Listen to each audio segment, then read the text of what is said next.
Segala puji dirafakkan kehadrat ilahi, Tuhan yang meminjamkan kita langit sebagai kanvas biru, bumi sebagai hamparan hijau dan udara sebagai nafas yang tidak pernah berbayar.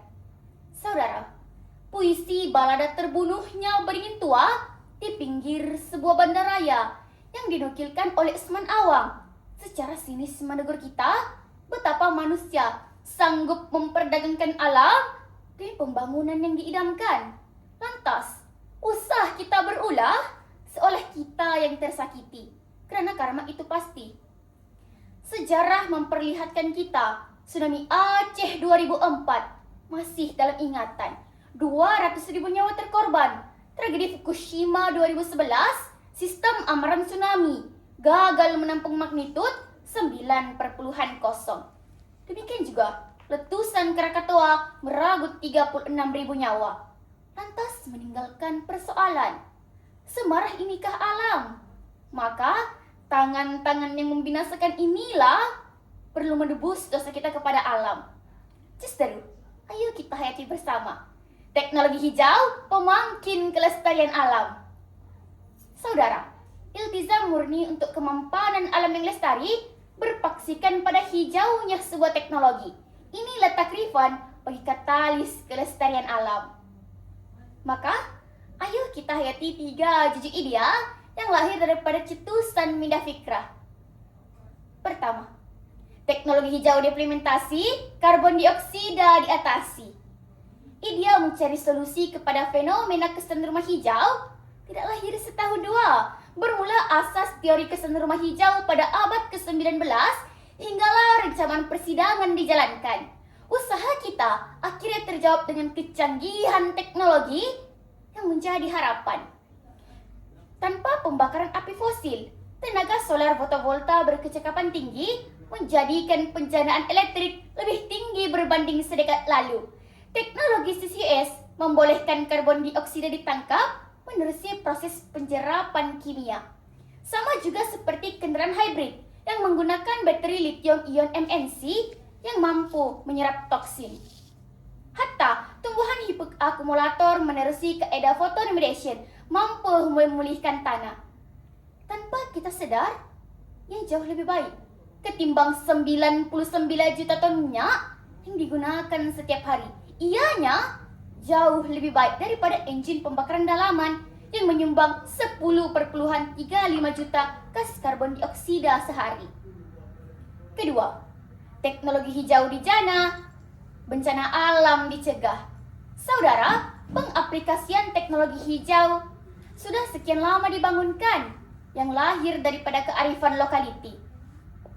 Bermula inovasi kejuruteraan hidrolik yang menggunakan sistem terusan dan saliran. Amukan Sungai Kuning di Cina berjaya dijinakkan. Nah, apa kurang pada belida? Sisi ada, tulang pun ada. Di Malaysia, usaha ini kita garap bersama Jabatan Kerja Raya dan Jabatan Geosains dan Mineral komited memanfaatkan kecanggihan landslide early warning system yang berupaya memberi amaran awal kejadian tanah runtuh. Tidak kurang hebat dengan teknologi seperti MODIS dan BIRS yang mampu mengesan pembakaran awal hutan. Hatta teknologi seperti FFWS yang digunakan hampir di 200 stasiun telemetri sungai di Malaysia mampu memantau paras air dengan cekap dan tepat. Semuanya berkongsi harapan yang sama. Semoga ketika tanah meruntuh sungai bergolak, kesan fisikal dapat diminimumkan. Ketiga, pemegang taruh bersepakat, iltizam alam diperhebat. Saudara, sesungguhnya teknologi hijau bukanlah sekadar retorik diplomasi. Sebaliknya, ia merupakan sebuah agenda global dalam menuntun kemampanan dan kelestarian alam.